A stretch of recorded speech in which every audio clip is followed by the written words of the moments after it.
Now I'd like to introduce our today's guest speaker, Mr. Siam Hussain. As you can see in the banner that he's a founder CEO of Abdo Region. Plus, he's also founder and president of Higher Study Abroad. So from our speaker, we're going to know why he actually, as you can see that he was ex-engineer officer in Biman Bangladesh Airlines. So why he actually left that lucrative career and he has gone abroad and how he has fulfilled his American dream. So we're going to know from him. So please welcome our today's speaker, Mr. Siam Hussain.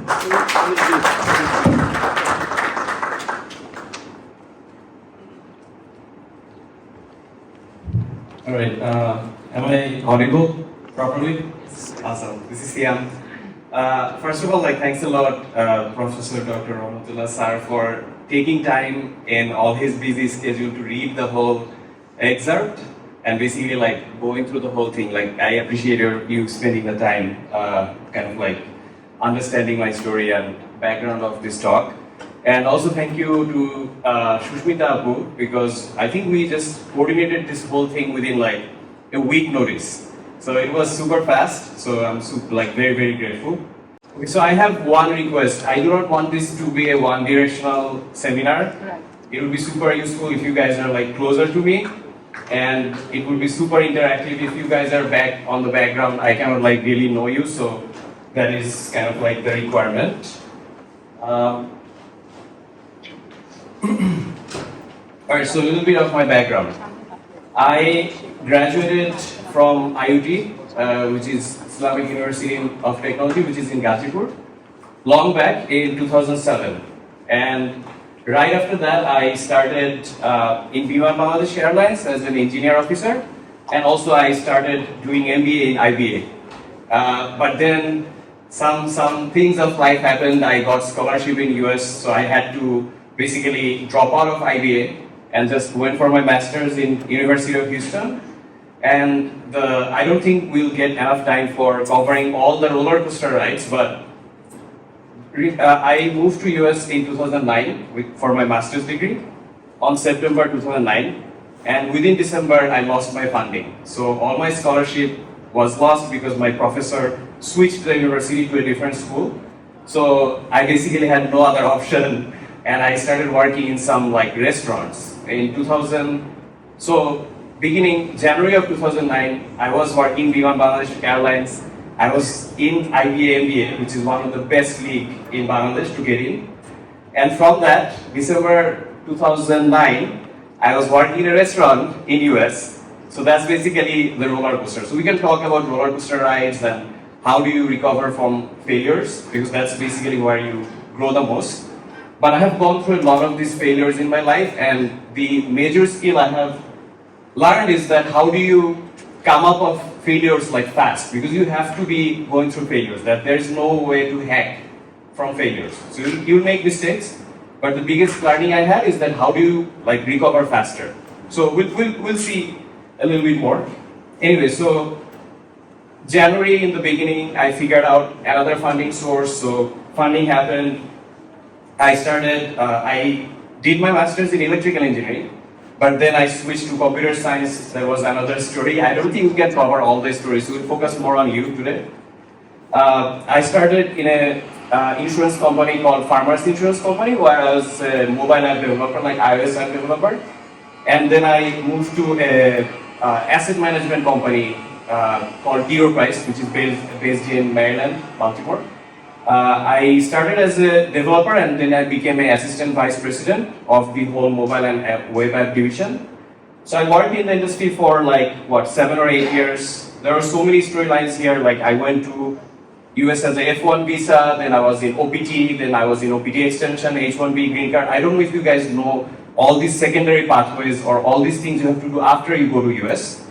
But getting inside US is just the phase one. Every time when I talk to someone in Bangladesh, because I have been so far out of Bangladesh for so long, is that the GRE, I know that a lot of young people are just thinking oh, GRE is so hard. GRE is just the trailer of US. US is the movie, GRE is the trailer of that movie. So that movie will just go. It's not going to stop after GRE. So it's good that you are starting to go through that trailer, it's good. but the movie is actually starting after you enter the US. The game just starts then. So, and it's not negative. I'm not trying to demotivate you. If you are finding fun in understanding GRE, the complexity of it, then you will understand that how complex it will be, but you will be a completely different person. Like after 10 years in US or any other country, you will be just, you will know who you are. Like in Bangladesh, the problem is like, again, I do not want to go to too much theoretical concepts, but in Bangladesh, we have a protection layer of family, friends. In US, we don't have any protection layer. So you have to play all the game by yourself. So you will be tested the most when you are abroad. And I would say like for me, I had gone through a lot of transformational journeys, but the biggest one was going outside of Bangladesh. Not because it's somehow superior or inferior, but because I was completely alone and I had to figure out the whole thing there. The whole civilization is different. People are different. How do we survive in that? Once you go through that process, you just become a very resilient person in general. Anyway, so I was an assistant vice president in Enterprise, but obviously by that time I got addicted to this pushing myself and taking risks and redefining myself. So I left my that like very pushy job again. I left this pushy thing many times in my life, and I just became a pro on this. So 2018, I left my job when I got my green card, and then I started like one company didn't work, and then I started another company called AIUB. We help immigrants in the US, meaning people who are going from different countries to US, that are studying in US schools, to land jobs, and basically just help them navigate the US leg of the journey. Like after they graduate, what do they do? I started something called Higher Study Abroad like many years ago as a passion project. We have a Facebook group which has more than 210,000 members. I'm not super active in the group anymore, but the reason I wanted to do the seminar is because I feel like whatever I have done now, Higher Study Abroad gets the credit, so I just wanted to give back a little bit to the starting. So that's basically a little bit of my background. I also became, after a really long journey, like brutally long journey, I can talk about journeys, but I finally became a US citizen last month. So the reason I came to Bangladesh this time was to just celebrate with my parents, because I didn't get to see my parents for a long time. So I was like, okay, like this is a big milestone. I just want to see my parents. They're the closest people in my life. So that's my personal happiness. Anyway, I don't know how to do seminars, but I'll try to do a good one. So we go to a lot of these sessions and seminars, and what I understood is that if you don't understand the end goal of that seminar or session, then you won't understand why are you there. So the success, let's define the success of this event before even we go into it. If it is not defined, then we can all exit. Because everyone's time is valuable. I am spending my valuable time. You guys could have done something fun, but you're investing your time, so it has to be a defined time investment. So the most success I can find out, and I'll tell you maybe how I'm thinking, just let me know if you guys don't understand. So for me, I made a lot of mistakes, right? Like I take a lot of risks. I left IBA, I went to masters, left electrical engineering, went to computer science, left my company, started my own company. There has been a lot of this, like zigzags. But with these zigzags in the 13 years, I learned a lot. Like from every process, I learned, how to start a company in US, how to switch from electrical engineering to computer science. I have already done so much mistake. In the 13 years, my success here in this event would be that I don't know all of you guys. I would love to know each individually, like it would be good. But the success will be defined is that if I can make that journey shorter for you. Let's say you want to go from Dhaka to Chittagong. I have gone to Dhaka to Chittagong already. So if I know all the possible pathways, though if you take this bus and then this ferry and then this, you can reduce the time a little bit. So the success of this event will be defined if all of you guys like I call it shortest path, is that if I know your goal, where are you going? Maybe I can just give you some viewpoint where it can just be shorter. If I can save 1 year of your life, great, 1 year of swap point. If I get 10 years of your life, 10 years of swap point. I don't know what you guys believe in, but that's how I think, and that will be my cumulative effect in the system. Does it make sense? So that's basically the goal. So I know that it's not possible for me to like really go and talk to each individual. As I said, it's not scalable. We have a limited time. But I do need to know, where are you standing? Because are you starting in Jatrabari or like Saidabad? Like I need to know that. And then where do you want to go? Without that, all the advisings are meaningless. Like I cannot just deliver randomly. So usually, let's talk about, are we going to Chittagong or Coxbazar? Let's talk about a little bit of the destination, common destination paths. There could be something outside of it. I do not like putting everyone in the same basket. I don't think humans are so limited. But for the sake of scale, we have to do it. So these are the commonly stated reasons usually for like why people go to study abroad. So one of them is education. They have a better quality of education because it's highly funded, they have more money, and that's why mostly they have like basically better quality of education. Bangladesh has a ceiling, after some you cannot do it. So better quality of education, state-of-the-art research, also connected with funding. If you get a lot of funding, you can do more top-notch state-of-the-art research, so that's there.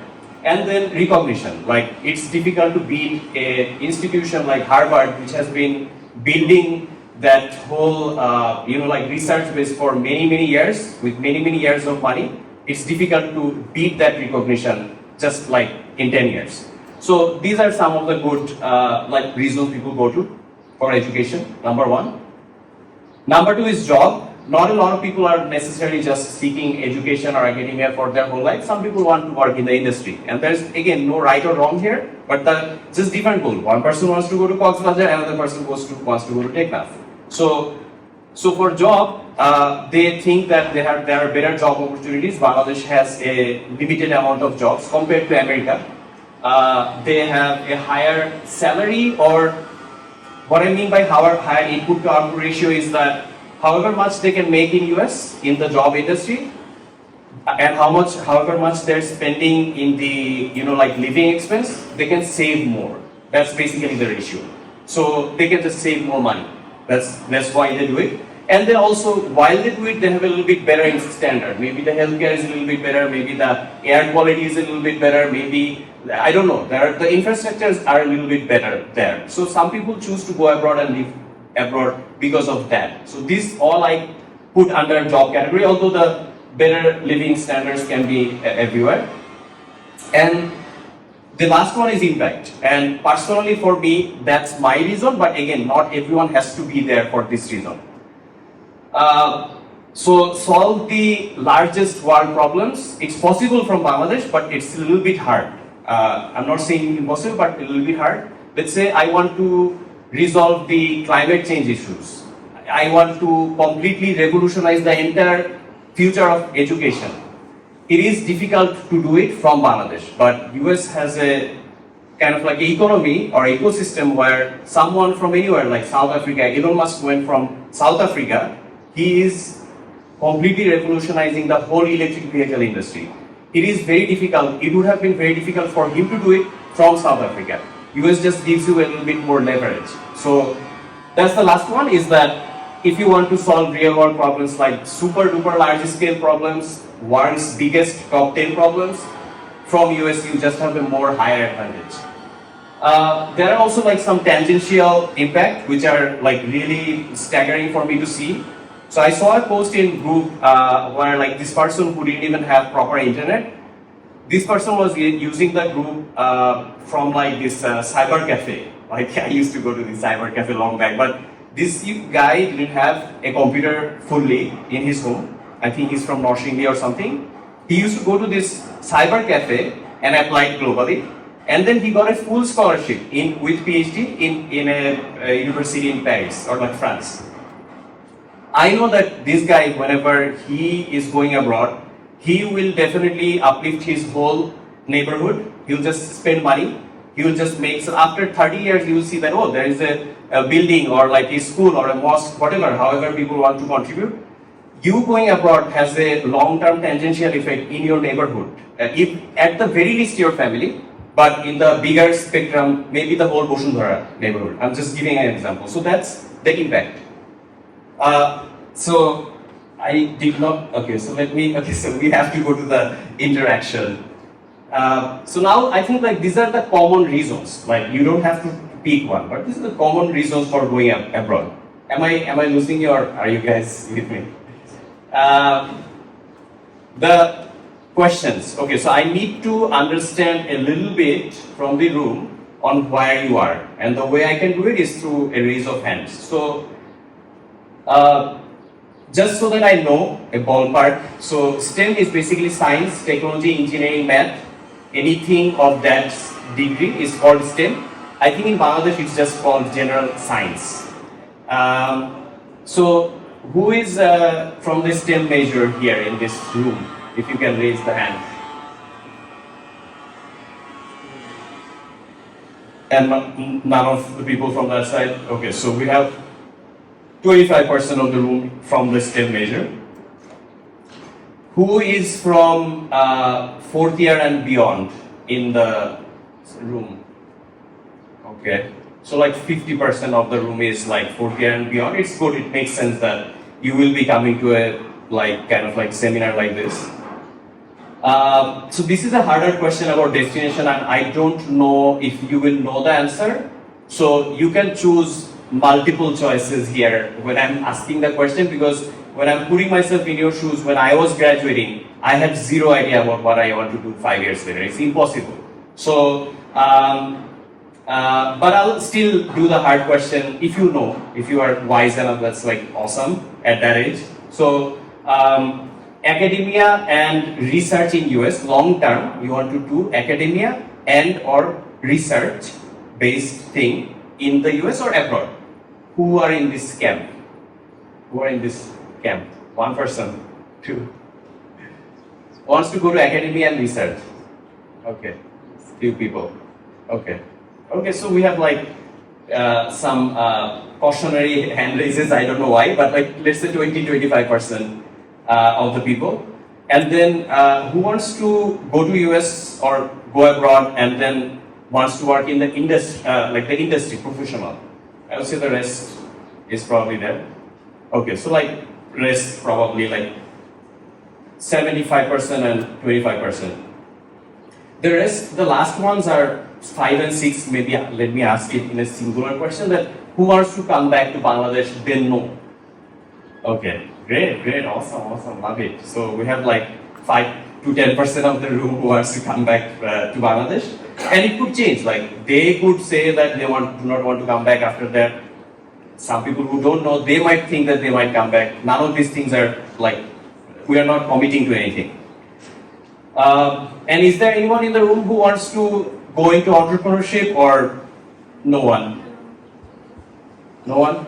No one wants to start their own company? Not yet. Okay, no worries. Just asking for some polls. So, just from the previous thing, what I understood is that 50% of the room are fourth year and later, 25% of the room are basically STEM, and the rest are non-STEM. Could be that some people are shy and did not raise their hand, so there is a fault in the data maybe a little bit. And then we have 25% in the academia path and 75% in the professional path. Is it good? Like, are we on par?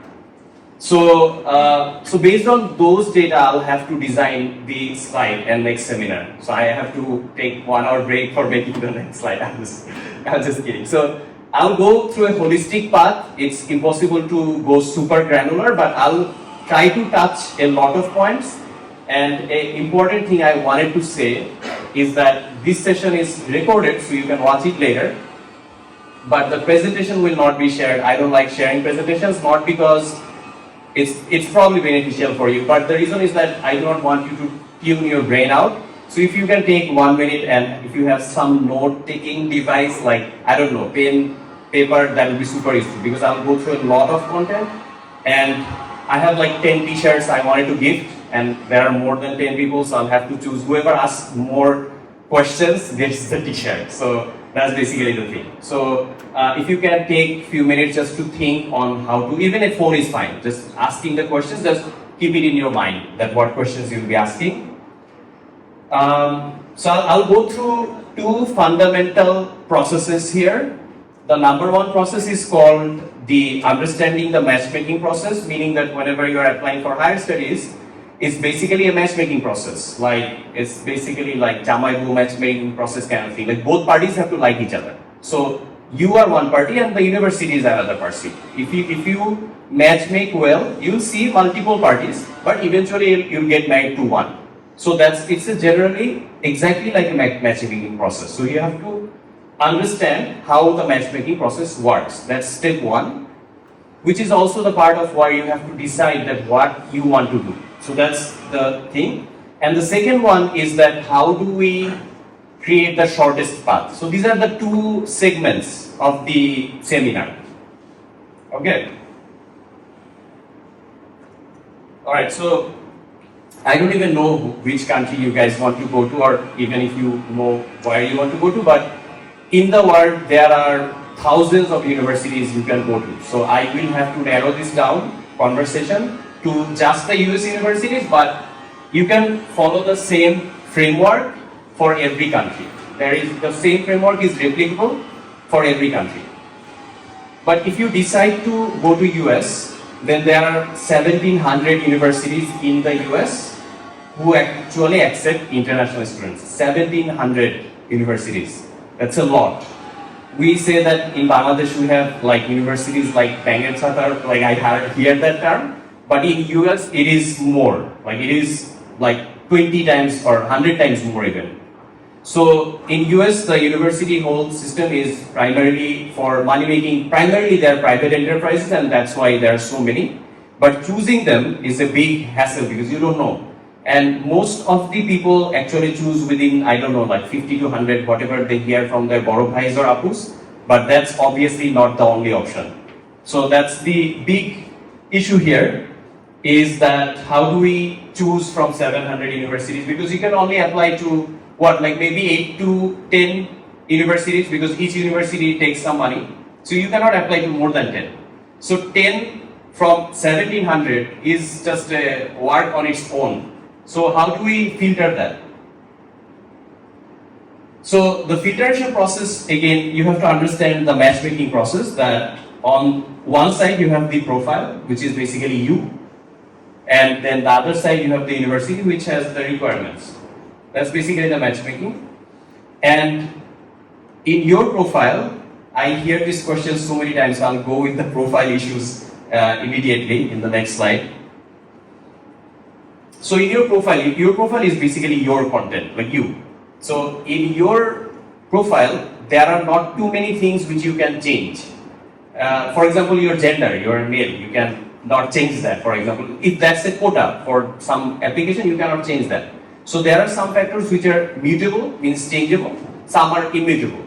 So I will only focus on mutable factors today because immutable factors doesn't matter.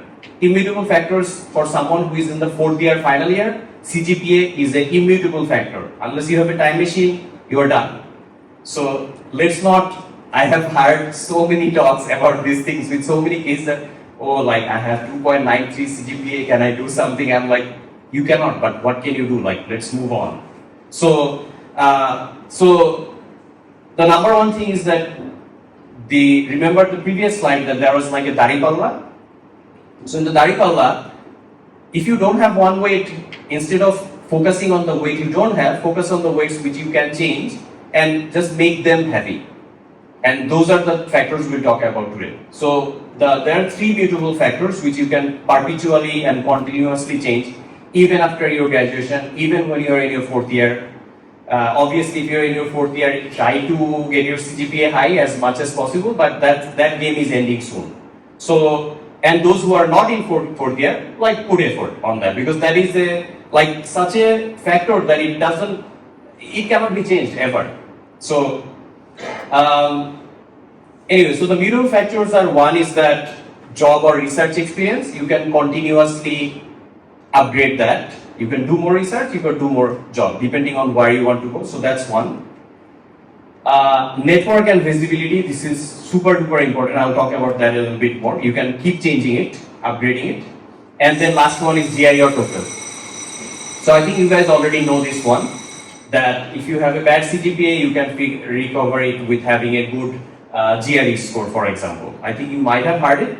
And some people say this question that, oh, some universities do not need GRE anymore. That's a bad news. Like, how is that a good news? Because that was the only mutable factor which you could have changed. Someone who has a low CGPA could have just given a 3 months to 4 months of robust preparation and GRE and then improve, have a second chance in life. So go with the universities which has GRE score required, because that's where the competition will be low. So GRE and TOEFL has been covered in Bangladeshi higher study arena thousands of times. So this is something I will skip because this is very redundant. But I will talk more on the job research experience and network visibility side. That's basically where we'll go to dive in. So this is generally like whenever you are doing this matchmaking process, like for lack of better words, like patri খুঁজতে যাওয়া বা পাত্র খুঁজতে যাওয়ার মতো process. So basically there is a step-by-step process. The process is basically that first of all you have to figure out your goal. Goal meaning that do you high level want to go to academia or do you want to go to industry? You have to choose because you cannot do both. I know that it's hard to know now, but at least you have to have some baseline on where you want to go. So that's number one. We have to figure out your goal. Without that, all the profile filtering, everything will fall apart. So that's number one. Then you will evaluate your profile, you will do a mailing to the professors, and then we'll choose location. Do you need a break? Okay. No, after just Okay. All right. So this is something which I cannot stress enough today. This is one of the very important, high focus, high important, long impact, high damage slide. So when I was in Bangladesh, when I was choosing to go to study abroad, I was so desperate that I thought that okay, I'll go to University of Saskatchewan in Canada. I'm not saying University of Saskatchewan is bad. Please don't take me on that. But I was so desperate that I said that I'll go to a city which has minus 40 degrees Celsius as the temperature, just because I get funding. That was not the right attitude. Now we have a lot of information.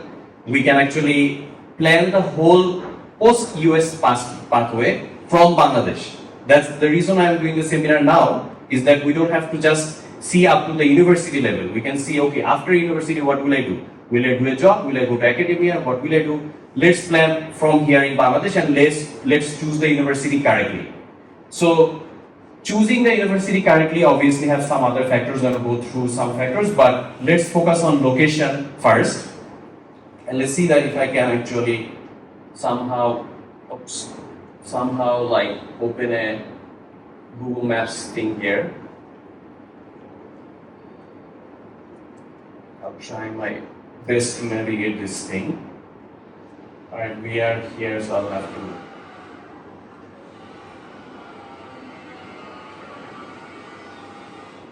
Alright, so.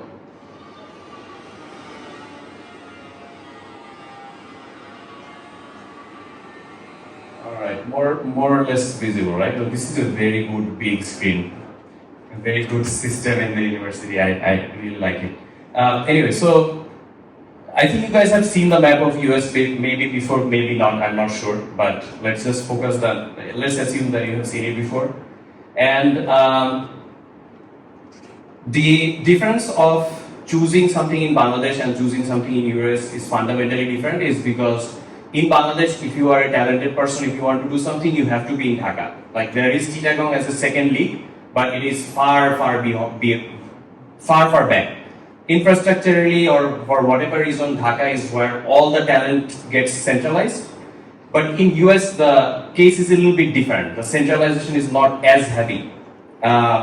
So on the right side, you can see the New York, like wherever the pin is. That region is called East Coast. And this is the east side of US, that's the west side. I think you can see that. But for some unfortunate or fortunate reasons, the US was started on the top side, east-north. That's why it's called the East Coast, and only that segment. So East Coast is one of the big clusters of US. They have New York, they have New York, which is like a financial capital, overall capital, commerce capital, however you say. In Dhaka, that's basically the same. In DC or Washington, it's basically the political capital, Rajdhani kind of thing. But primarily, most of the non-profit, government, blah, blah, that kind of work goes to DC. And then on the south, you have Florida, where there are some things happening. And then on the left side, we have San Francisco, which is more like the tech capital. If you want to create the next EV vehicle, if you want to work on gene augmentation, modifying human DNAs, you go to San Francisco. And then we have Los Angeles, which is basically like more like movie media Hollywood capital. Everything which is media related, Snapchat's headquarter is in LA. So not only Hollywood, but anything which is media. Like even Facebook has a big presence there. So everything which is related to media in LA. And then we have Texas, Dallas, Austin, Houston. There are some tech companies also going there. But other than that, all the massive 50 states in US, there is not much happening. So, and I missed the Chicago a little bit, but that's pretty much it. So choosing the location is important. Again, maybe I can go back to the.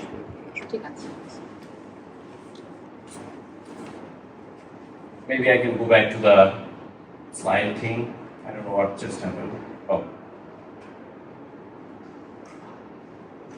Okay.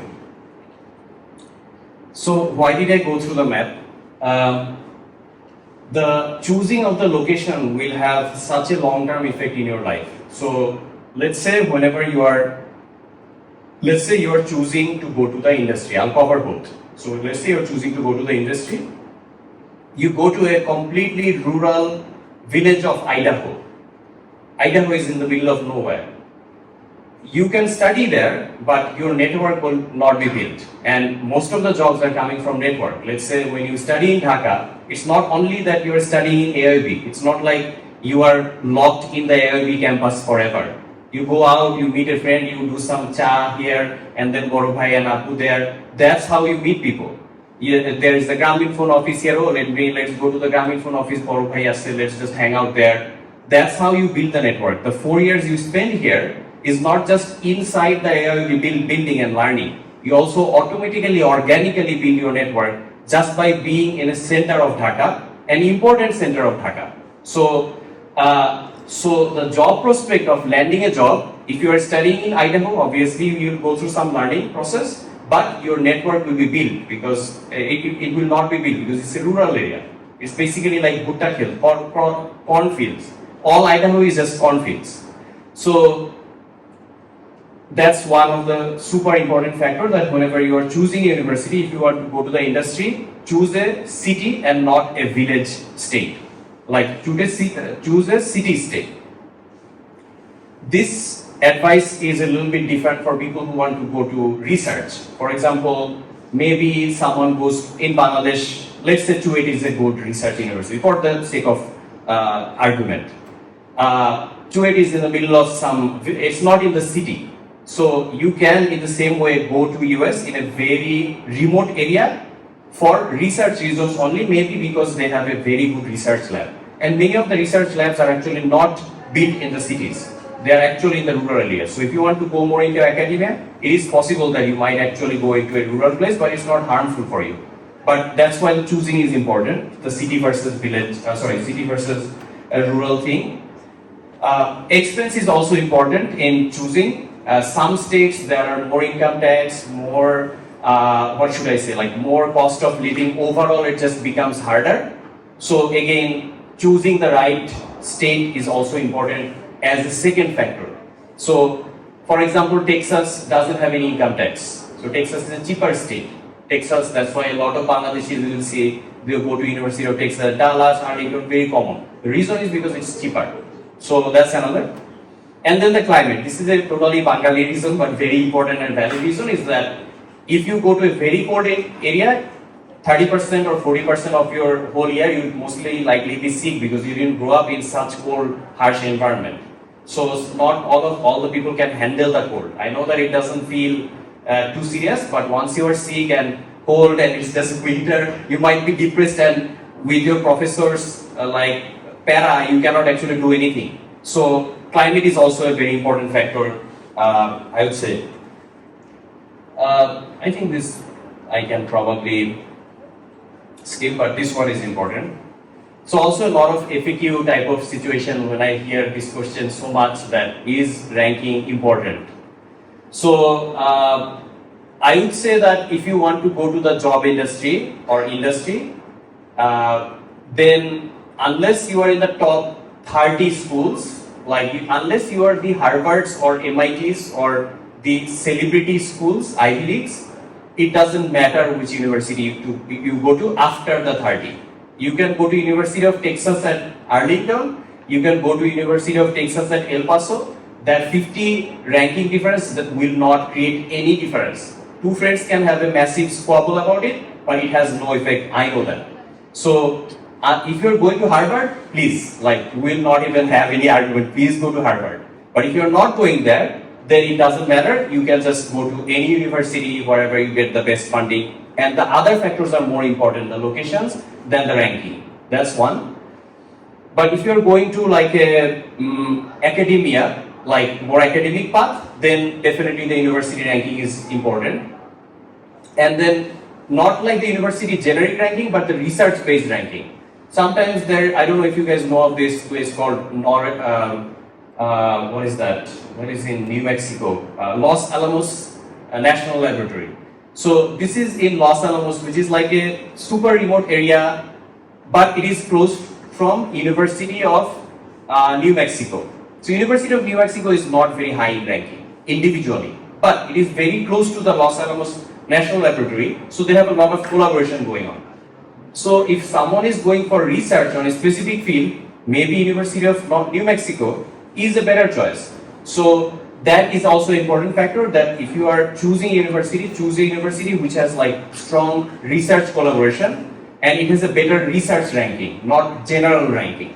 So I think you guys understand the difference between general or research-based ranking.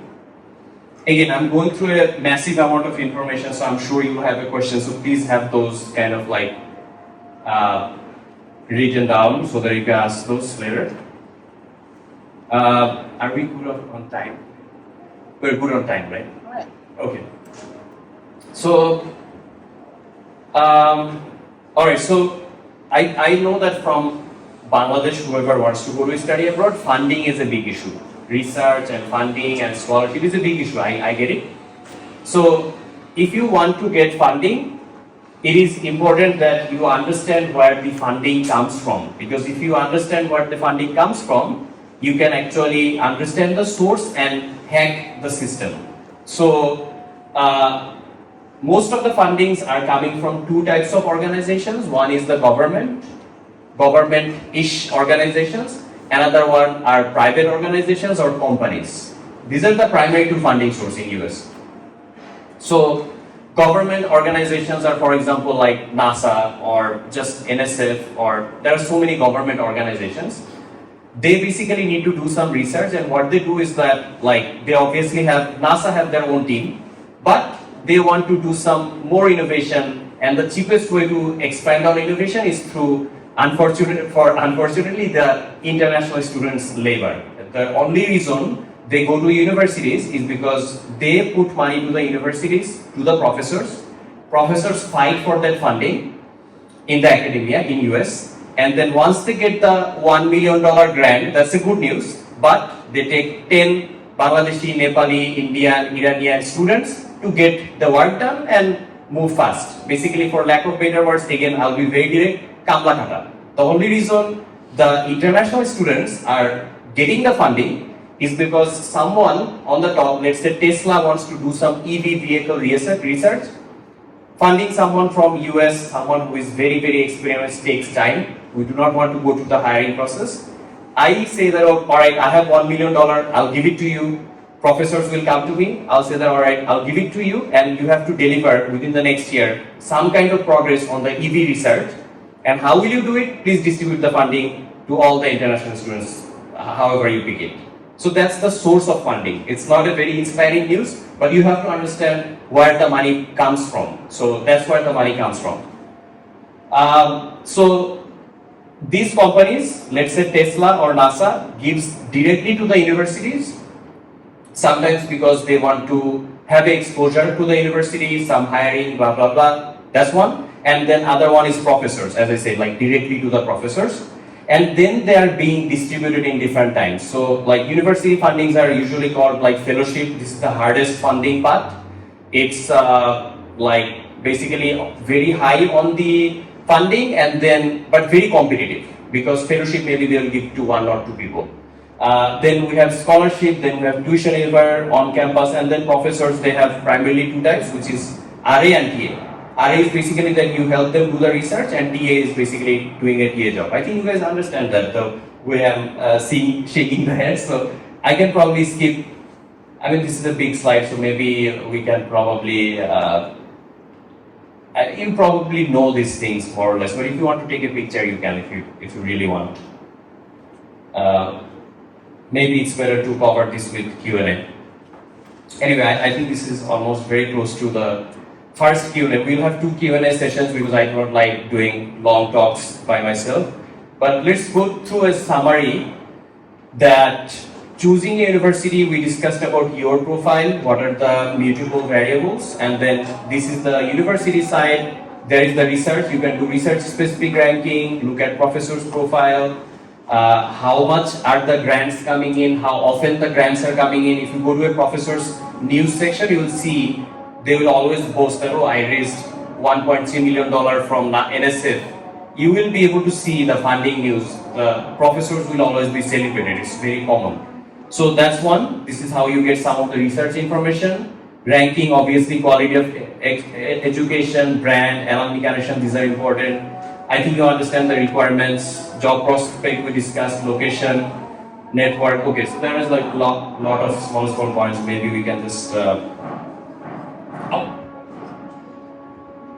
think we had an electric shortcut situation. Okay.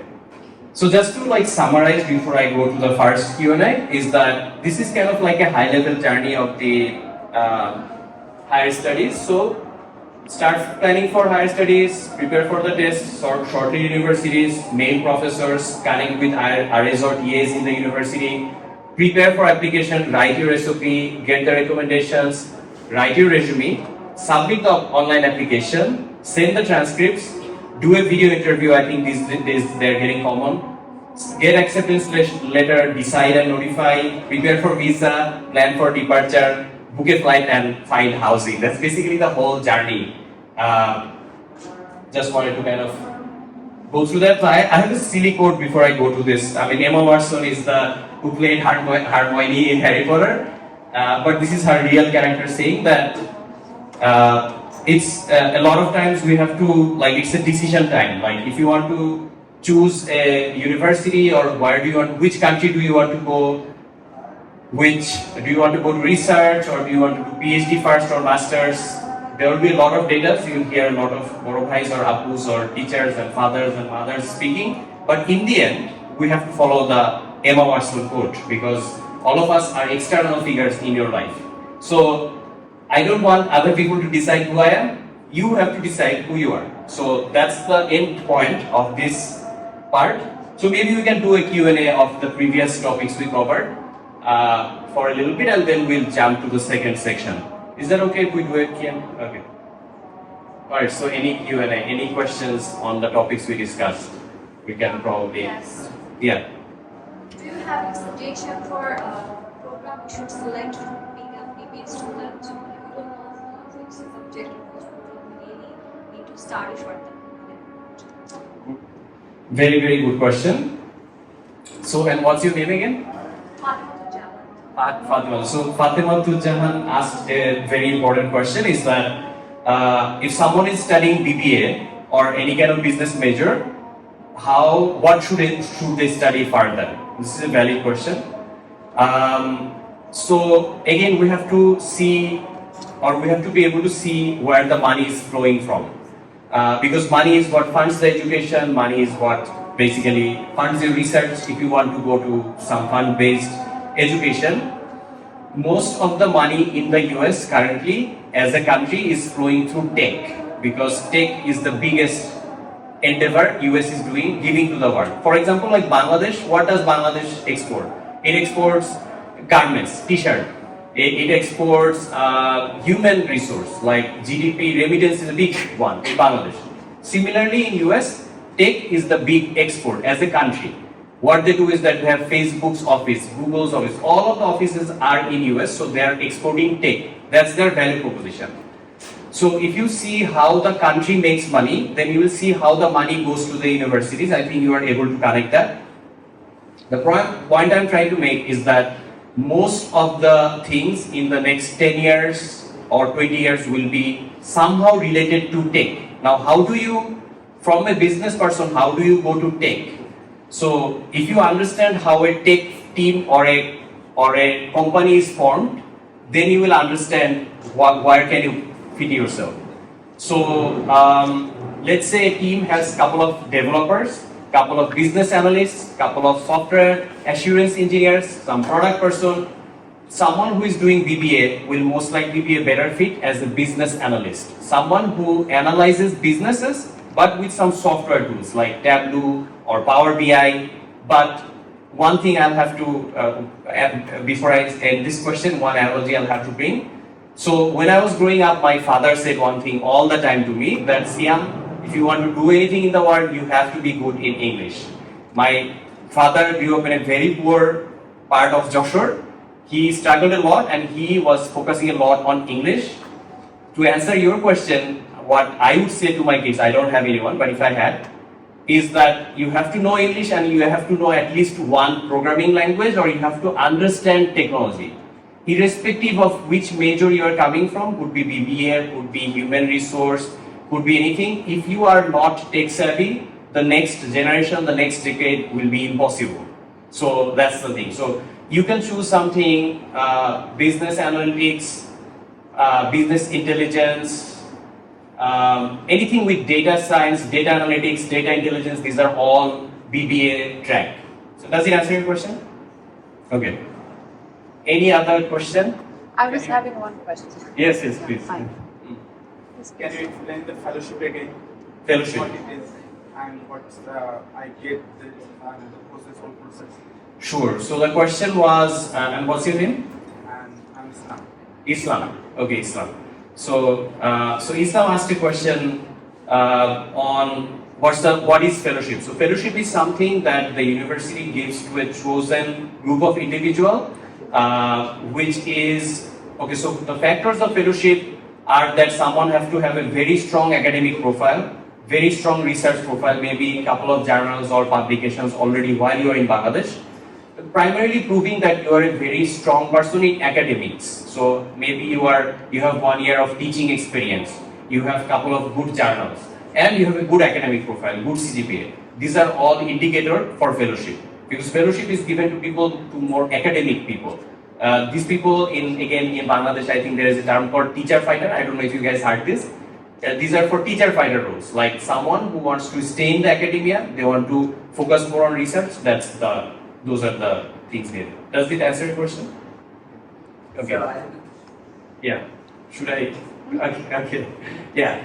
So you suggested that choosing of location Yeah. will have long-term effect in our life.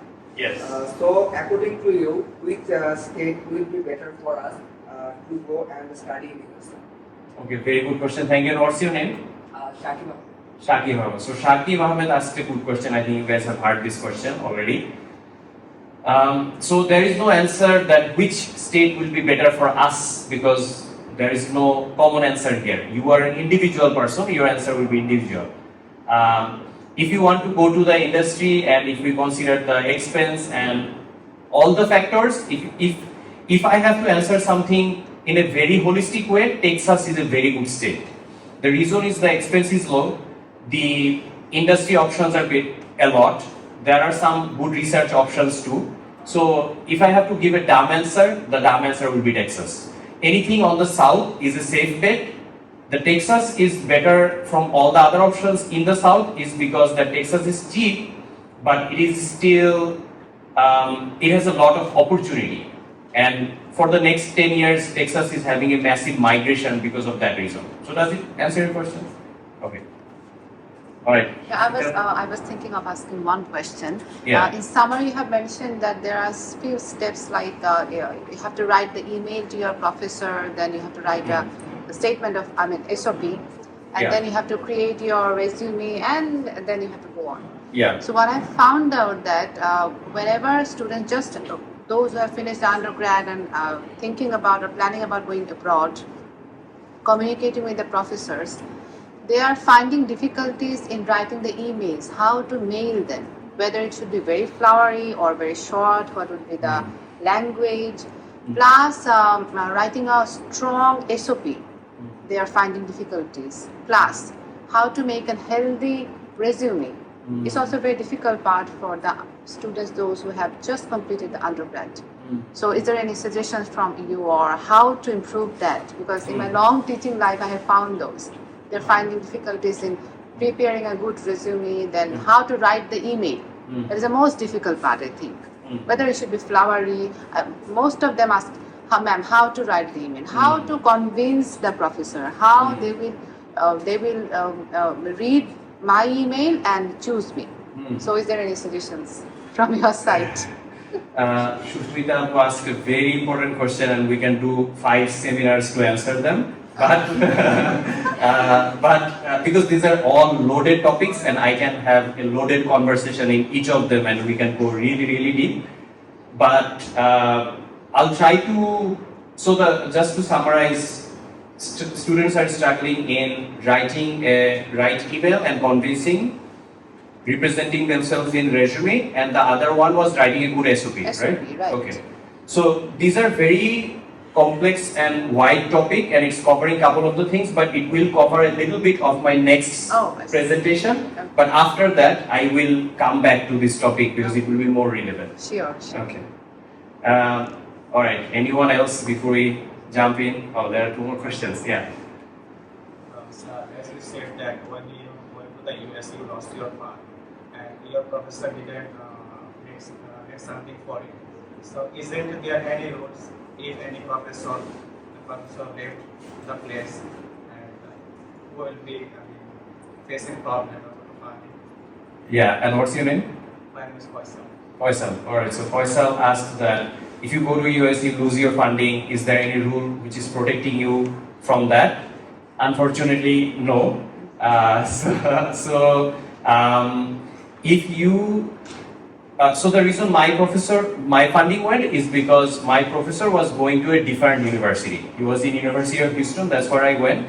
And he was moving to a university called University of Texas at El Paso, which is also not a bad university, but it's just more remote. And I wanted to be in Houston. So my professor said that, hey, if you are coming with me to El Paso, I'll give the funding. Like, no worries, I have funding in that university. But I said no, and he said that, all right, man, then I cannot do anything. So what I had to do, it's basically like my own suffering. I could have just followed him. But I have so many horror stories I've heard that, I don't know, the professor is, have some problem, they just say that, hey, we are having funding cut.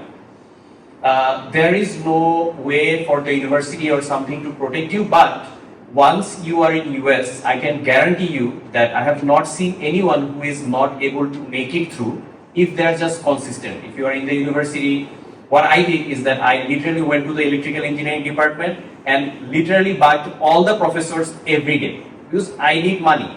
I don't have time for niceness.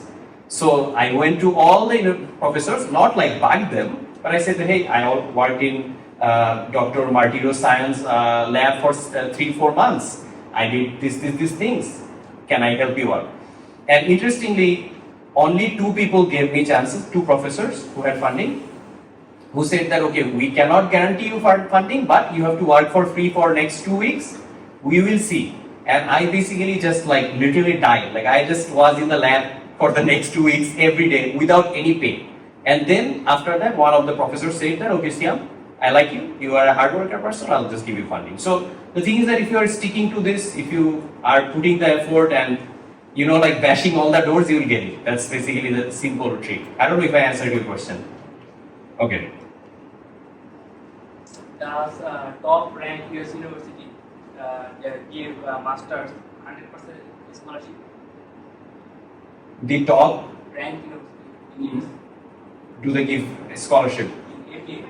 In MBA? Oh, in MBA. Okay, so and what's your name? Turjo. Turjo. Okay, so Turjo asked that is there any funding from the top ranked universities in MBA? In general, in MBA, if it is MBA, then let's consider that there is no funding. There could be some, but let's not give you a wrong hope. There is no funding. There could be one funding which is happening in 1 in 1,000 people, but let's not just say that that's a common thing. So if someone who has done in BBA, as I said, and wants to go into that kind of path, do masters in business analytics or that kind of thing. MBA doesn't have to be, MBA is a more professional degree. Like someone who has working experience in US for 5 years, they are doing their job and they are doing some evening MBA just for their, like job growth. So for a young person, I don't think MBA is also a right fit. I mean, for US. Maybe in Bangladesh it is, but not for US. Does it answer your question? Can I just say something? Yes, please. Right. Yeah, hi. Who asked that question about MBA? Who asked that question? Yeah, you're just finishing your BBA. Can I make a request? Get into the workplace, get some years of experience, and then come back to academia. MBA is not a natural progression from your BBA. Neither is a PhD a natural progression from your MBA. These are completely tailored for different purposes. In the discipline. Please do not even think that these are natural progressions, right? And in fact, the more you stay outside the corporate world and for much longer, you're actually robbing your years of corporate experience. Don't do that. Get your graduation, go out into the corporate world, gather some experience, then come back as the gentleman of this. Okay, thank you. Sorry, I just thought I wanted to step in. Please. No, thank you for jumping in. Thank you. Thanks, sir, for jumping in. Yeah, I think these voices are very important in Bangladesh because there is not much, like students are guided a little bit wrongly, so very, very valuable. Thanks for adding that. I think there is some electricity issues in this. Well, you're the electric person. Yeah, probably that's the reason. All right, I'll try to hold it like this. So, all right, so let's go to the next. Are we ready for the next one? Sweet. So we discussed in the previous iteration on how to decide and choosing your goal and high level of your like career goal side. This one is basically the second phase is that how do you go there faster? So in the beginning of the seminar, I think you guys remember that we will consider this seminar successful if I can reduce 1 year or even more from your life from this 1 hour of conversation. So we will discuss on the shortest path, and I'll give you something about the shortest path's biggest hack of life is that start at the end. I don't know if you understand this philosophy. If you are starting from one point and if you want to go to the end point, normally as humans we grow linearly from like where I am and then start from there. But instead of doing that, start from the end. Because in the end, basically you can back calculate from the end. And that way you can find the shortest paths usually faster. And I'll go with some examples how we start at the end. So something Apu asked and something which will be relevant right now is networking. This is a commonly used word and we will discuss a little bit about this because this is the most life-changing, super important, fundamental skill you will have. but it is a very misused word, so I'll try to have maybe having a little bit healthier relationship with networking with you. So the networking, let's just rephrase it as either of these terms is that it's the art of establishing trust, that's one, or it's the art of building relationship. So instead of thinking of it as a networking, you can just rephrase that into either of these two sentences, whichever you want, you can relate more. Okay, so why do we need to do networking? Is because research has shown that approximately 3/4 of the jobs in US are coming through networking. And again, for the lack of better words, mama chacha. In Bangladesh, we have mama chacha job. In US, 3/4 of the jobs are coming through networking. But it seems like very unfair that why will someone get it from mama chacha and networking? So I'll tell you why it happens and what is the human reasoning behind it. Is because if you have no visibility, there is no utilizable talent. You can have a talent in some island, but if someone doesn't know it, then there is no utilizable talent. It is a talent, but it has no use because no one knows it. So networking's, okay, so maybe I can go through a little bit of the hiring process when I hire for my company, then you'll understand why this bias happens. So when I'm hiring, let's say I need a Java developer, I will first think that, okay, do I know any Java developer in my network? I will not go to BT Jobs or Glassdoor or LinkedIn first. If I don't have any Java developer, I'll ask my other friends that, hey, do you know any Java developer? That's second step. If I fail in all of them, then I'll go to BT Jobs or Glassdoor or whichever platforms are being used. Why do we do that? It's because as people, we will always prefer A minus but 10 years known candidate over A plus one day known candidate. Because someone who have already trust built, I know that this person can learn the skill. Java is not a rocket science skill. This person can easily just, if I know someone that, okay, this person, let's say I know someone called Romeo. He didn't know Java, but I know that he's smart and he can pick up Java. But I know another person who just I met today in the event. I know that he's saying that, okay, he's very good in Java. I will always hire Romeo because I know that if I invest in Romeo for 3 months, I know his speed. He will be good in Java, and I am okay with that. So this is the reason always in hiring, people will prefer the A minus candidate who is 10 years of known versus A plus candidate who you just know.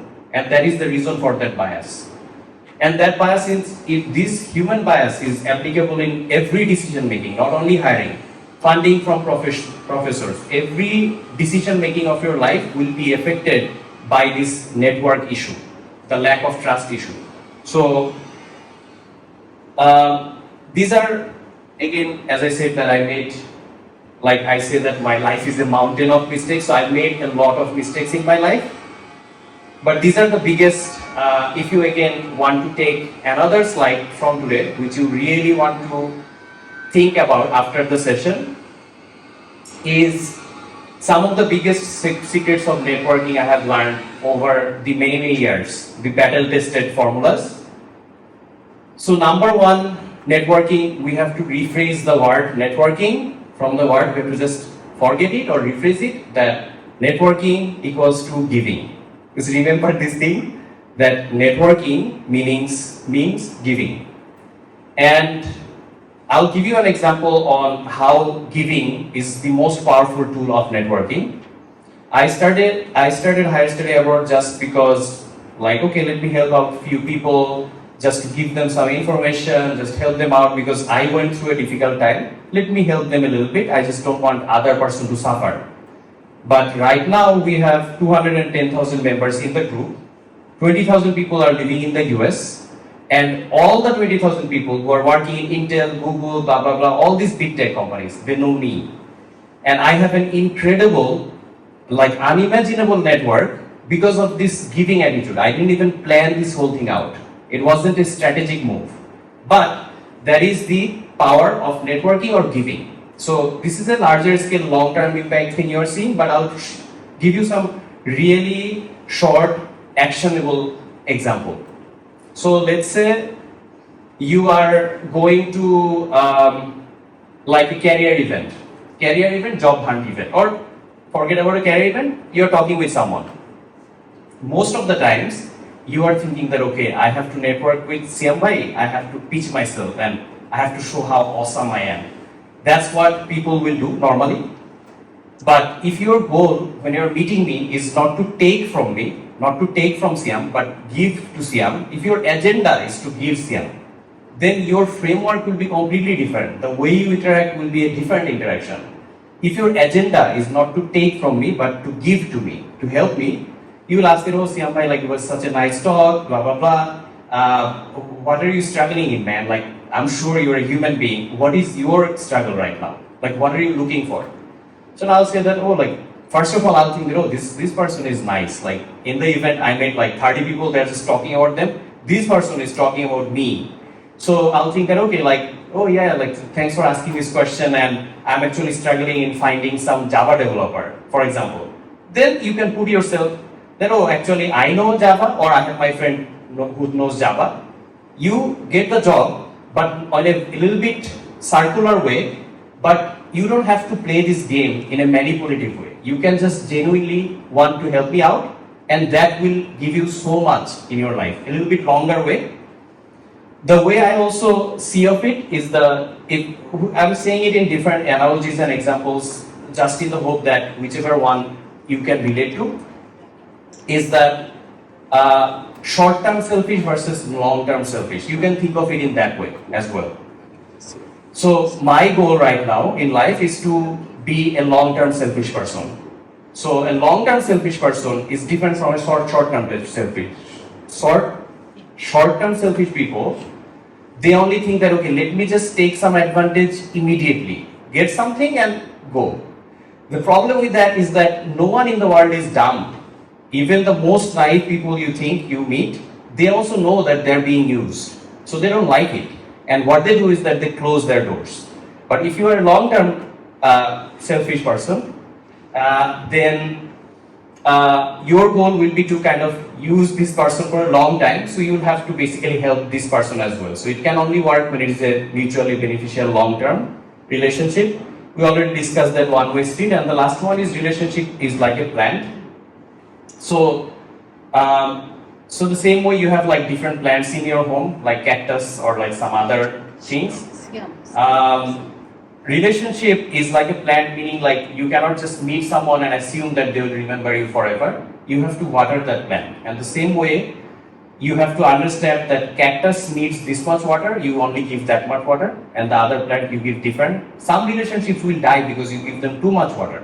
So you have to understand what type of plant that is, what type of relationship that is, and give that water recurringly, actively, if you want to keep them alive. So some of the biggest, but after you wanted to say something. Just take a break. Break. Break for today. Sure. Okay, so I'll take a quick break.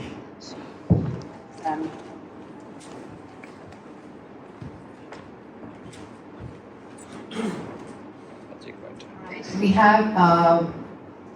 have got today Rui Tariq Modhu sir among us, who is Director of Office of Planning, Placement and Alumni. So I'll request sir to share a few words with us and give a little vote of thanks to our guest speaker today. So please welcome sir.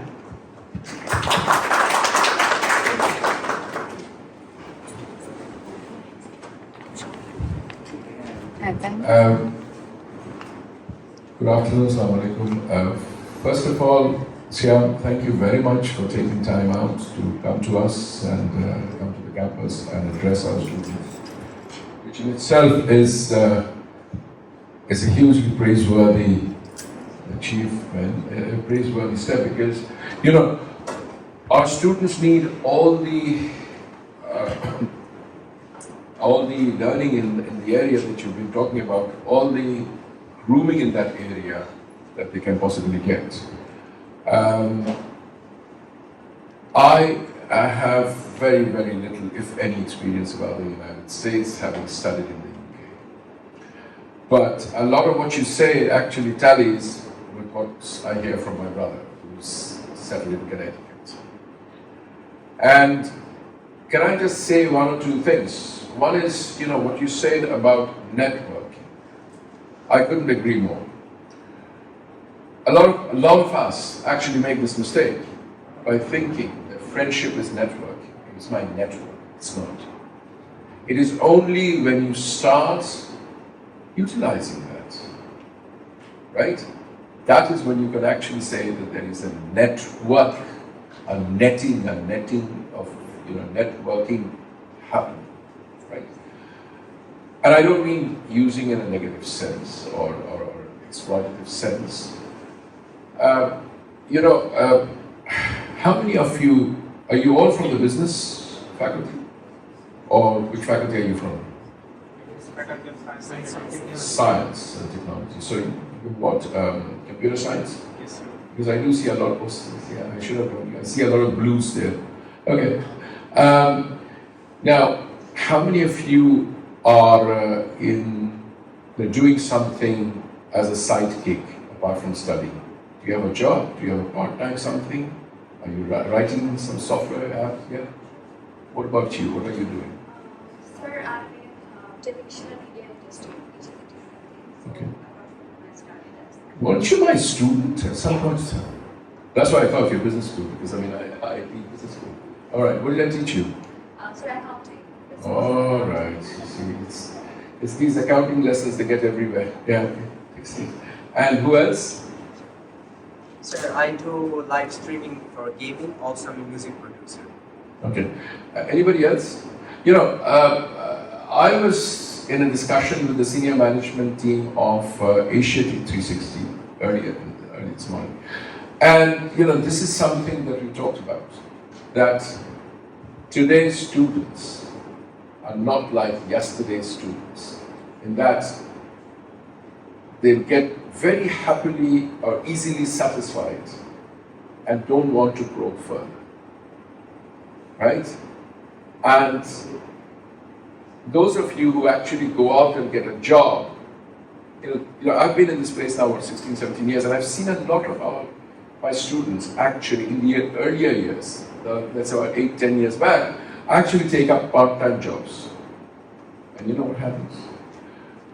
They might not get 3.7, but they definitely get 3.3, but what's more important is they have gathered some experience. That is something, so as experience, they don't have to write anymore, one of the experience being organizing sister's wedding or organizing a football match, right? They actually have corporate experience. Kindly do that. Look, how many universities are there, Sushmita, in this country, or 60, 70 universities? Each churning out graduates at a huge rate. What are your chances of getting a job? Zero. Zilch. And this is coming from the Director Office of Placement and Alumni. Well, I wouldn't say zero, but quite low actually. Why? Because there are plenty more where you came from. Plenty. I mean, এখান থেকে একটা না নিলে এই 5 লাখ টাকা না নিলে ওই 5 লাখ টাকা নেবো। অসুবিধা আছে। Right? And I think something which your boss shared with me, a research report which Farid shared with me, 47% of graduates in this country are unemployed. 47%. Now, fine, আমাদের এখানে in AIUB, mashallah, we've got about 72% employed. But do you know what? If I was to carry out research on how many of these 72% are actually underemployed, that's another story. Yeah. So I hire somebody, I hire 10 students at the salary rate of 20,000 taka. What am I doing? What am I doing? But unfortunately, as a businessman, that's what I can do. And I will do that. Unfortunately. Yeah? So kindly master or deliver another skill. kindly deliver some, or rather gather some experience. If you don't, the country will go by and you will be left behind. I mean, I'd like to talk to you, what I'm saying is wrong. But you're my children. The same way with my son. All I can say is, prep yourselves up. Ask yourselves this question, where you see yourselves in 5 years' time, 3 years' time. And then start walking that road. Right? Graduation end of story. No. Anyway, thank you very much. I don't want to sound dreary,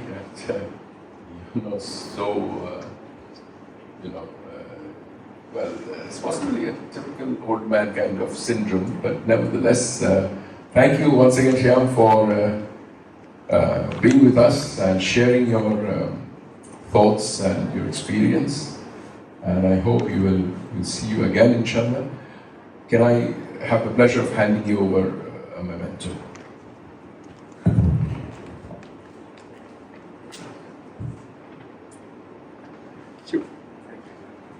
Pleasure.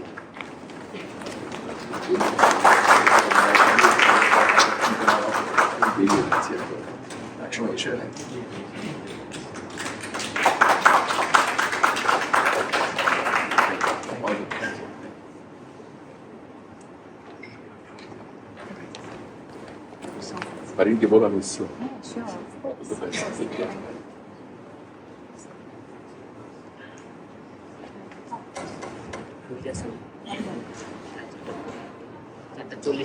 So, thank you, sir, for. I actually got some very interesting data. Thanks for sir for adding one interesting data. Is that the unemployment rate of the universities? I actually did not know it's so bad. It's really sad. But hopefully, like whatever we are using in today's learning, actually the next slide is literally about how to recover from that. Obviously, whoever will follow will probably win. But let's also see the. So we'll wrap it up in like 10 minutes, and then we'll have some Q&As. So I'll go a little bit fast on this one, but the idea is that whenever we're talking about basically building trust and increasing the visibility, we understood the value of networking, and we understood that your talent is underutilized if it is not known by the other person. The same way the unemployment is so high is because maybe you are talented, but the employer doesn't know it. And the way you are trying is not enough. Just applying or however you are trying is not enough. So this is a 2 cyclic step which you have to recurringly do.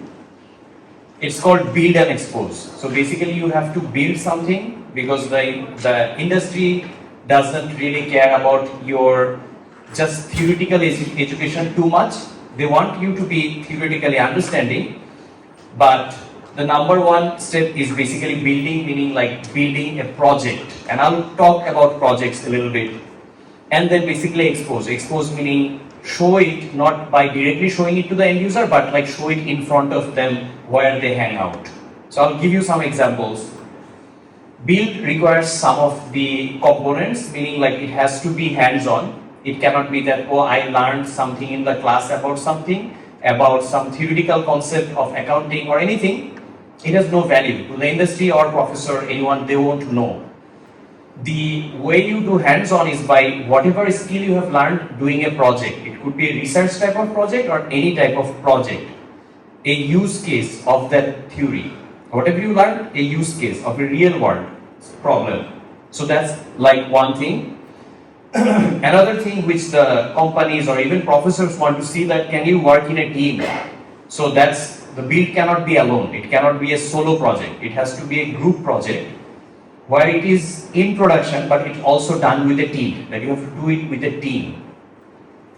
It has to be relevant.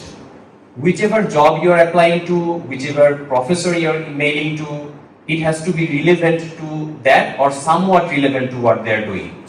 And then the last one is that it has to be vetted. Vetted meaning that you have to be doing it with people who are If you're doing it in a team, you have to have at least one team member who is more close to the industry you are applying to. For example, if you are applying to a US job, then you will have to have at least one team member who is exposed to the US job industry. They know how the US job industry operates. If you are applying for a research or academia kind of thing, you have to have at least one person who is from the US, maybe doing research, but doing a group project with them or for them, help them out. So that's basically the build part. And then the expose is that you can just keep building a project, you can do a 3 month project with some team, but if you're not exposing it, then again there is no value. The reason why, let's say, McDonald's became so big is because McDonald's repeatedly remind us that whenever you are having hunger for burger, McDonald's. So we have to repeatedly expose ourselves in the network, repeatedly. So the number one thing is that, let's say you are working on some project. This is called, there is a concept called build in public, is that whatever you do, you just share it in the social media. I'll talk about which of the social medias are also relevant. Then, oh, I was working on a Java-based project based on my accounting thing, and then I am solving something, blah, blah, blah, with these 3 teammates, and this is what I did today, or this is what I did this week. This is what I learned this week. And you have to keep doing it for every week whenever you're building the project. And if you keep doing it in front of the end user, meaning your prospective employer after 6 months, or your prospective supervisor after 1 year, if you keep doing it in front of them for 1 year, they will fund you or they will hire you. So that's basically the thing. Expose it in front of the relevant groups and consistently, recurringly do it. So again, I'm trying to kind of like be a little bit short on the time. How do we build and expose recurringly your portfolio? Because again, this next segment, whatever I'm discussing, is more about visibility and shorting the path. One of the simplest step number 1 is resume. And resume is basically, you can say that this is a 1-page documentation of your life. It's a 1-page pitch without you talking with the other person. It's like a 1-page interview. Previously, interviews were, I would love to interview 100 people, but I don't have time. So I need a 1-page interview where I'll see that, and oh, I like that 1-page interview, then I'll talk to the video interview, which is a little bit 30 minutes interview. So resume is your basically 1-page interview, and the same way, I mean, resume is such an incredibly long topic, I don't know if we can go too deep, but resume has to be targeted towards the end user. Let's say you are applying to a specific role, it has to cater to that role. Because in interview, when you go to interview in, I don't know, BAT, you don't talk about some other company, you talk about BAT. You talk about how your skills will be valuable for that company. Resume has to be customized, and you have to have at least 7 or 8 copies based on the industry, and you have to use that resume. Anyway, so that's resume. The exposure for professional jobs, there is nothing like LinkedIn, and if you want to choose from all the platforms, you can just choose LinkedIn, but you can honestly literally shut down Facebook and Instagram. You don't have to, but there is really no use in professional life for those Mark Zuckerberg platforms. So most of them are in LinkedIn. Even your professors are in LinkedIn. One of the best way to actually get funds right now, professors are in 2 places. If you want to go to the academia or even funding, either in Twitter or in LinkedIn. You will be surprised how much academic people are in Twitter. So follow your professors in Twitter, follow your professors in LinkedIn, or add them, send them that, hey, Dr. XYZ, I just wanted to be in the network and just, like, no need to talk about even funding. Right now you're studying. Like, hey, just, I'm in the same field, I'm inspired by your work, I would love to follow you, and just be in touch. No need to bug him. After he adds you, just every week post content in LinkedIn. He will obviously see it, like it will come up in his newsfeed. So he has to see that, oh, I'm looking for funding, let me look at this guy or girl. So that's basically the LinkedIn, academia, Twitter, and then website. The thing is that the problem with resume is that it's a more static thing. If you have a personal website, which is becoming a requirement right now, you can always constantly update your portfolio and then show that. So I'll show some examples and go with some action items, because obviously we cannot kind of like go super deep today. I'll show some sample resume of the. So this is one of our. I don't know if it is visible. This is one of our candidates who is like employed right now. He's from Nepal, but we have a lot of people from different countries, all international students.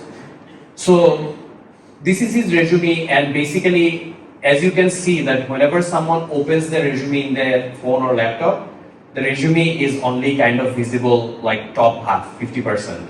So this is the number one information, is that your most of the important things in the resume has to be in the top 50% of the resume. First of all, US has only one page resume, and the top 50% of that one page resume is actually the resume. The next is like, okay, let me see if I really like it, I'll then scroll down. I don't have time. So in the top part, you see the goal, like what is he trying to do, the objective, the skills, kind of like a skill summary, and one major experience. That's it. He has nothing about education, literally nothing in his thing. He has no university degree here mentioned.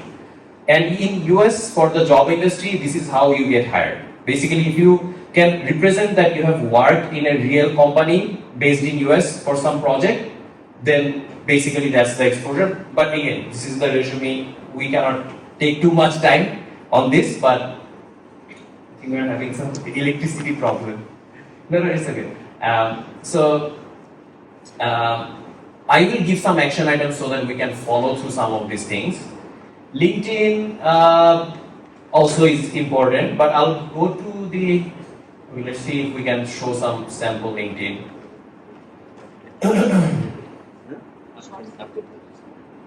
Alright, so let's show. Connected. No, I think it's okay, we are kind of done, but it's okay, there is some electricity maybe for later. So this is one of our kind of like current student who is called Shejuti.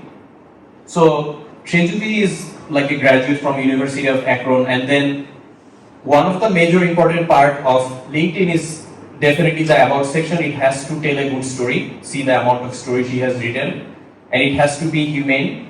In the end, she also added that I love to read books, bake. So it has to be a more humane story instead of just dumping information, because your information dump is your resume. LinkedIn is not your information dump.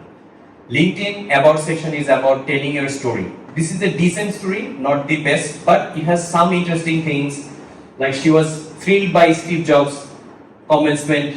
It gives a little bit more personality than instead of making it like a machine, because otherwise everyone's profile looks like a machine. She has some pictures, some fun projects she has done, so you can already see what kind of work she has done. She has some activity which has some love, like, blah blah. She's a software developer in Algorithm, which is basically our company, but she is a graduate from here, blah blah blah. And then you'll have recommendation. You can follow her profile as a high level thing, but let's see if I have more actionable. Actually, let's go with the action items because we have a lot of things and it will be not possible. So we'll wrap it up with some action items for today. So I'll give you a lot of resources because it's impossible for me to go individually do all these components. So number one is that go to the Facebook group. I think if you are already not there, just go there and ask for your profile evaluation. That okay, I'm graduating from this university, this is my CGPA, blah blah blah. What do I do? Which university do I do? I went to this seminar. Even if you don't get any response, even if you get response, you are putting yourself out there, you are becoming visible in front of the network. That's very important. I see a lot of people who post in anonymously in groups. I don't understand any use of it. You get the information again. It is completely opposite to my philosophy of networking or is giving, because you are just there to take. You need some information, you get it and go. But you will not go very far with that.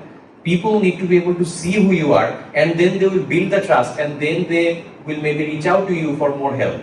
So this is a basic. I understand there are some privacy reasons sometimes. I'm not questioning that. Ask for peer research group, which I didn't get too much time, but say that like, okay, I'm doing this project, I have this skill. if any of the boro bhais or appus in any university need this skill, I am willing to give my time voluntarily. Start voluntarily helping boro bhais and appus in universities in US. You can say that I can work for free for 1 month, no worries.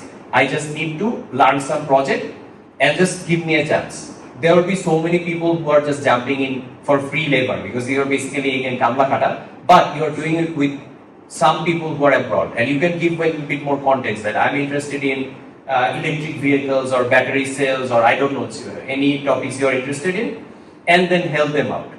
And do a little bit more research, meaning like see which universities are there, which universities are good in this research.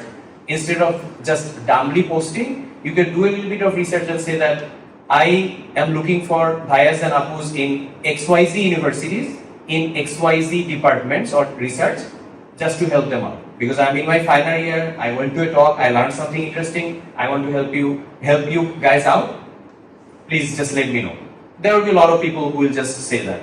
So this is another short trick, which is again actionable within the next week. Go to the higher, like if you want to, there are some content, video content which we'll be keeping to add. youtube.com/@hsa_bd. The videos will be uploaded there.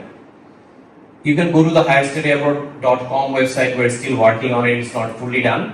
But the last one is super important, is that post your learning summary in the group. The reason is that whenever we go through a learning process, you go through a lot of seminars, knowledge, class, blah, blah, blah. You are loaded with information.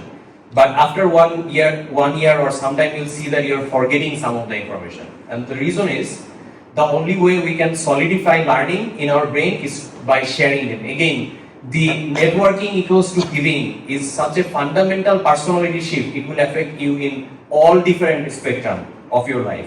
So if you share the information that, oh, I went to a seminar today and I learned this interesting things today, you are basically helping your own memory. You are just memorizing it better, because then there will be some engagement. Oh, thank you for this. You will actually remember that thing. So this is another thing, like just post your learning summary. This is something I do in all my sessions or all my kind of like classes.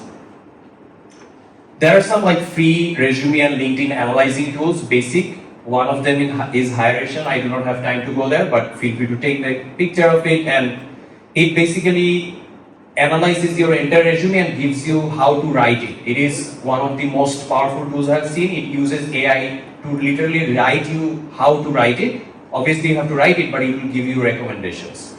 So resume and LinkedIn, that's good. Go to our kind of like beta website. It's not fully launched in public yet, but our company's name is Algorithm. You can just go to app.algorithm.com, and then if you go to courses, you will see like there is a LinkedIn course and resume course. So it has all the things like visual requirement, resume success formula, blah, blah, blah. All these things are here. If you go to LinkedIn, it has all the like how to attract recruiters, hiring managers, like all the things are there. Like a little bit more for follow-up content. Build your portfolio, and then like feel free to tag yourself and like share the knowledge, tag higher study abroad. Again, you need more exposure. So tag every system in order to get more exposure to it. Not for some fame, but so that people know that you know that. So so that's basically it, but I'll maybe wrap up with more into the Q&A side. We went to a little bit longer time somehow, but it's okay. Is by answering Shushmita's question and then maybe opening it up for others to ask any questions. So resume was one. So resume, I think like that website I gave, I think that is very, very good. And the course I gave, it will give you a good idea. Something with SOP. Okay, so this one is a hard situation. Okay, so if I have a like 6 course series for a SOP course, if you want to get that, just email higherstudyabroad@gmail.com. Each video is 1.5 hours long and it's 6, so like 9 hours of video. It's impossible to say everything here, but it takes about how to think, how to frame your story, how to think of your persona. It is very deep. It will take long time, but it is a good one. So SOP writing, you have to fundamentally understand what is your goal, what is your mission, how are you as a person. It is a massive amount of work, but you can actually write original SOPs. And the last question was around resume SOP. What was the other one? Emailing to the professor. Emailing. Emailing, I think we covered a little bit. Instead of messaging the professors, just be in their network, no need to be so desperate. First, try to really connect with the professors and engage with the professors on a little bit lightweight setting. Obviously, whenever you are also emailing, if you already have a pre-established relationship in LinkedIn or Twitter, already professor knows you mildly. Then you can say, hey professor, I saw your post in LinkedIn. If the professor is not in social media, you will have to find some content which is a little bit relevant to this person. And again, the fundamental rule of giving and networking, I cannot repeat it enough. The mail is not about your funding. It is so selfish. Ask about how the professor can be helped.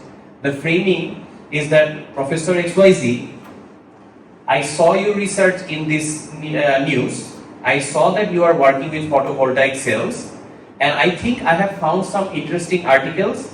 Just wanted to share with you, and I am also, if you could give me some time, I would also consider, or like I would discuss some kind of option on how can I help you more. Just establish the relationship first, because now professors get a lot of emails bombarded. They know, oh, another person looking for funding. It's not good for them. So try to first slowly build the relationship that, hey, I found this, and you don't have to be fake about it. You can say that I'm interested in doing research, but these are the, instead of going into the funding conversation, go into the conversation that you are already helping him for free, already do some research from Bangladesh for him, already do some analysis, and say that, oh, Professor, this, I found some interesting and just wanted to share this with you. Maybe it could be useful for you. Or if you already know, no worries. So that's basically the simple, just helping them out. I think I have to finish it with one interesting tool though, which I just found out super recently. I don't know if you guys know it. Do you guys know of OpenAPI? OpenAI? Anyone knows of OpenAI? Okay, so this will completely blow your mind. It blew my mind. So it's definitely completely life-changing. So go to openai.com, and then basically I'll show you how to write a professor's email. I don't know if I can type here.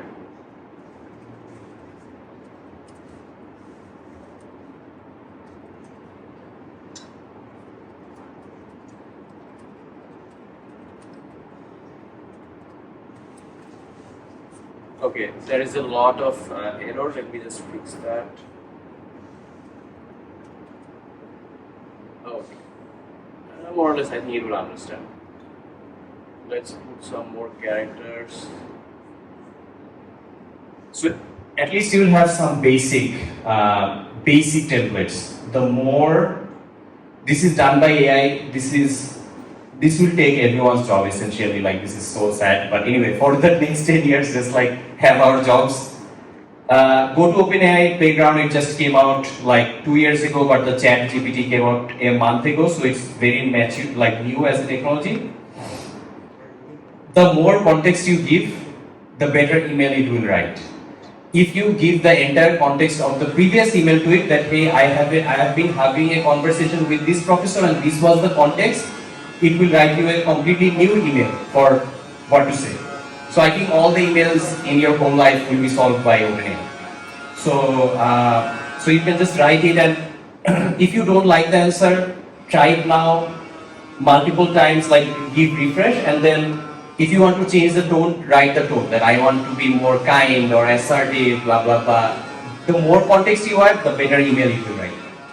So anyway, I think we are good for now. Any questions? I think we can wrap up, but if there is any question, we can take on those. More questions? Yeah. If I was any journal paper, then if there is any privilege or any supplement to get this scholarship. If you have any journal paper, will it help? Definitely it will help, for sure. Yeah. To getting scholarship. It will help in getting a scholarship, yes. but it will primarily help you in getting RA primarily. But scholarship maybe also. But if my CGPA is lower down, what is the 3.3 to 3.5 range?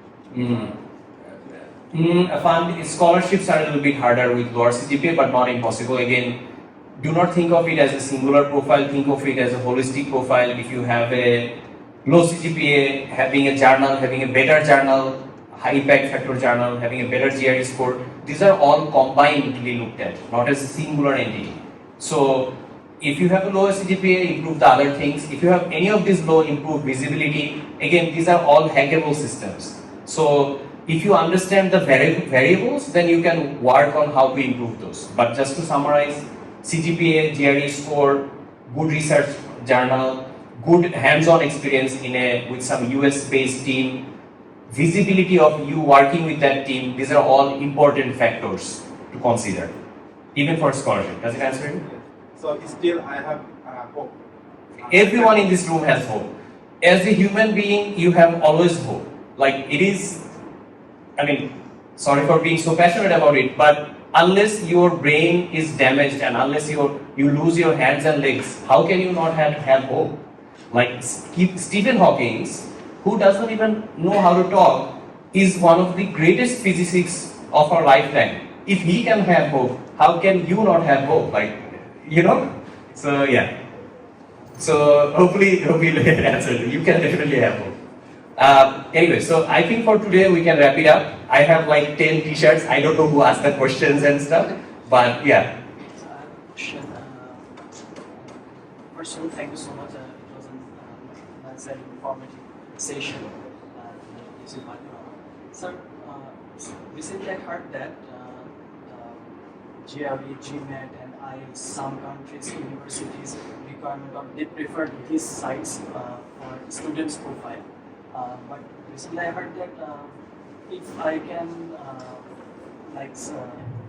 from AIUB, there is a certificate we all exams have English medium and the classes are also in English medium. So it also helps to get scholarships from the approved side. So how much is it? I am not sure if I. What you want to say about MOI? Okay, we'll tackle it a little bit later because I want to wrap it up, but I'll answer your question before I go. So I think for today, let's wrap it up. Thanks a lot for coming and thanks a lot for listening to me. Whatever action items I've given, please follow through with those. That will be helpful. And again, thank you, Shushmita, for organizing this conference.